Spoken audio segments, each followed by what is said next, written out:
अस्सलाम वालेकुम रहमतुल्लाहि व बरकातहू। उम्मीद करता हूँ आप सब लोग खैरियत से होंगे। टेक्नो से बेल्जियम तुर्की में खुशामदीद है। मेरा नाम ताहिर बशीर काजी है।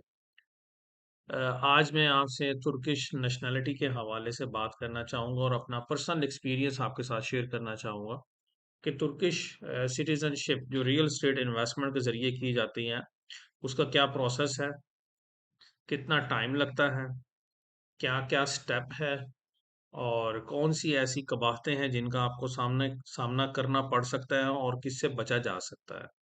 तो ये चंद चीज़ें हैं, इसके हवाले से मैं बात करना चाहूँगा और आपके साथ अपना एक्सपीरियंस शेयर करना चाहता हूँ।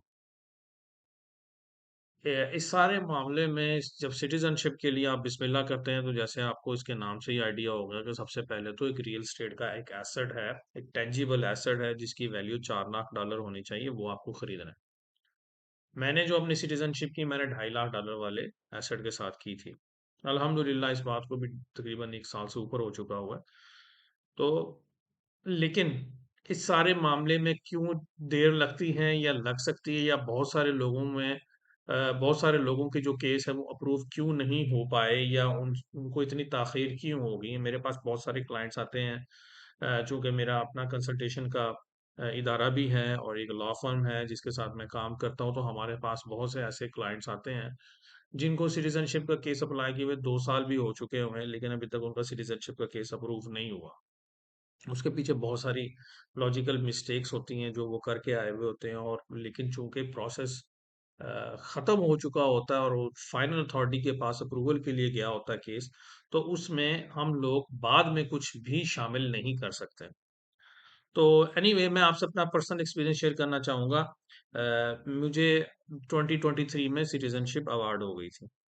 मैं तकरीबन 1 साल सिटीज़नशिप के प्रोसेस में मैंने अपने फ़ॉलो-अप के सिलसिले में गुज़ारा है और फ़ॉलो-अप करता रहा हूँ, डिपार्टमेंट्स में खुद भी जाता रहा हूँ और मेरे साथी वकील जो है, वो भी जाते रहे। सबसे पहला स्टेप है, वो है आपके प्रॉपर्टी का खरीदारी करनी। यही द मोस्ट इम्पोर्टेंट जो फ़ेज़ है इस सारे प्रोसेस की, वो यही है।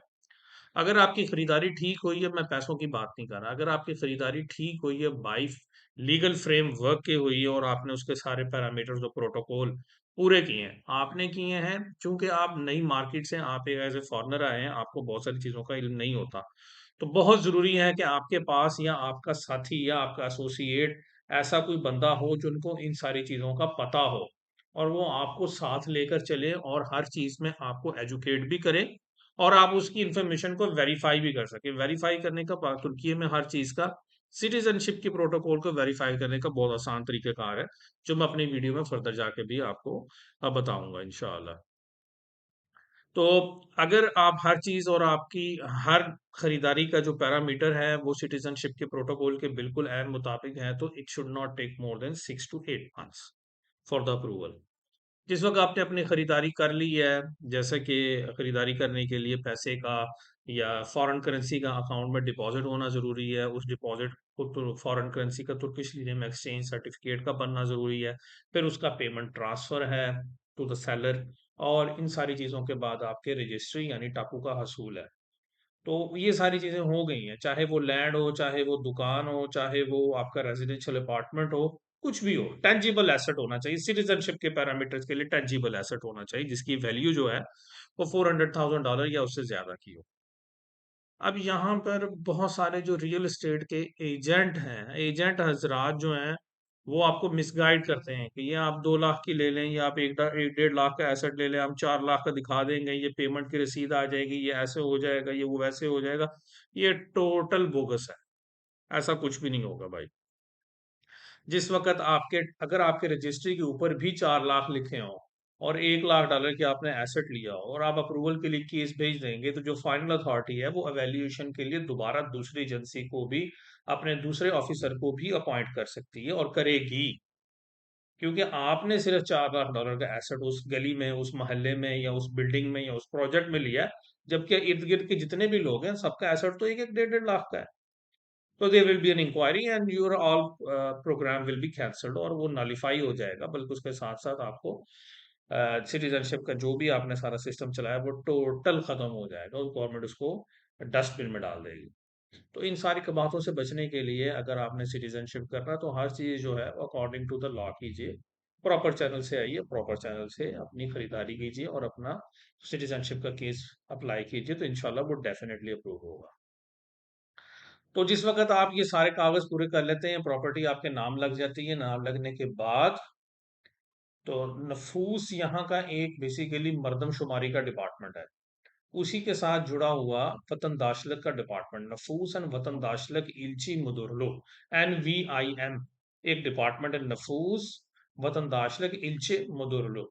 वहां पर आपकी एप्लीकेशन लॉन्च होती है। उन लोगों ने हर चीज, हर डॉक्यूमेंट आपसे रिसीव कर लेना। मैं ब्रीफली बात कर रहा हूँ।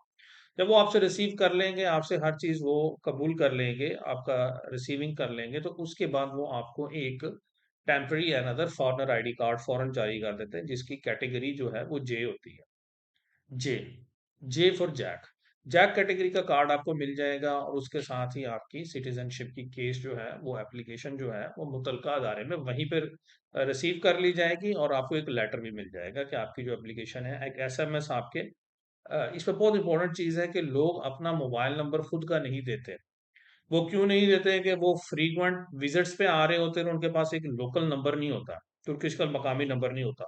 वकील साहब का नंबर दिया जाता है, या कंसल्टेंट का नंबर दिया जाता है, या ईमेल किसी और की दी जाती है। ये सबसे बड़ी हमाकत है जो वो अपने $4 लाख के सौदे में करेंगे।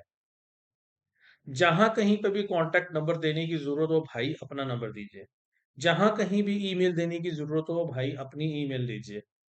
आप एक मोबाइल नंबर अपने नाम पर खुद अपने अगर खरीद लेंगे, तो वो आपके लिए ऑलवेज बेटर रहेगा। उसको पोस्टपेड करवा लीजिए। पोस्टपेड करवाने के बाद भाई आप उसको इंटरनेशनल रोमिंग करवा लीजिए। जो भी कम्युनिकेशन आएगी, जो भी ईमेल आएंगे, जो भी नोटिस आएंगे, जो भी जिस किस्म का भी मैसेज आएगा, वो डायरेक्ट आपके पास आएगा, और आपकी जो एप्लीकेशन है वो स्विफ्टली चलेगी। अदरवाइज वकील साहब के पास आ रही है, एसोसिएट के पास आ रही है, एजेंट के पास आ रही है, वो भूल जाएगा, ना ही उसको इस चीज की कदर है, ना ही फिक्र है, क्योंकि आपने उसको पैसे अदा कर दिए, इल्ला के वो एक प्रोफेशनल आदमी हो। तो ये बहुत बड़ी प्रॉब्लम है आपको, क्या किसी को भी जो भी सिटीजनशिप के लिए जहां कहीं पे भी अप्लाई करें, हमेशा अपनी कॉन्टेक्ट डिटेल्स दें। जिस वक्त आप नफूस वतन दाशरक इल्चे मदुरलू में अपनी एप्लीकेशन सबमिट कर देते हैं, it normally takes between 3 to 6 months for your security approval. इसमें यहाँ के अपने एक सिस्टम से वो आपकी इन्वॉल्वमेंट चेक करते हैं, किसी ड्रग रैकेट से तो नहीं आपकी इन्वॉल्वमेंट है, स्मगलिंग रैकेट से इन्वॉल्वमेंट तो नहीं है, मनी लॉन्ड्रिंग में तो मुलविस नहीं है, और कहीं आप किसी और इंटरनेशनल इदारे को तो मतलूब नहीं है। ये सारी वेरिफिकेशन करने में 3 से 6 महीने का टाइम इनको दरकार होता है। इसी के साथ साथ इसी फेज में आप लोगों की जो खरीदारी है, जो हमने खरीदारी की होती है, वो चेक की जाती है, वो वेरीफाई की जाती है। मेरी अपनी जो इंस्पेक्शन हुई है, या मैं इस सिस्टम से गुजरा हूं, तो इट टुक 3.5 months। 3.5 months में मेरी उन्होंने वेरिफिकेशन कर।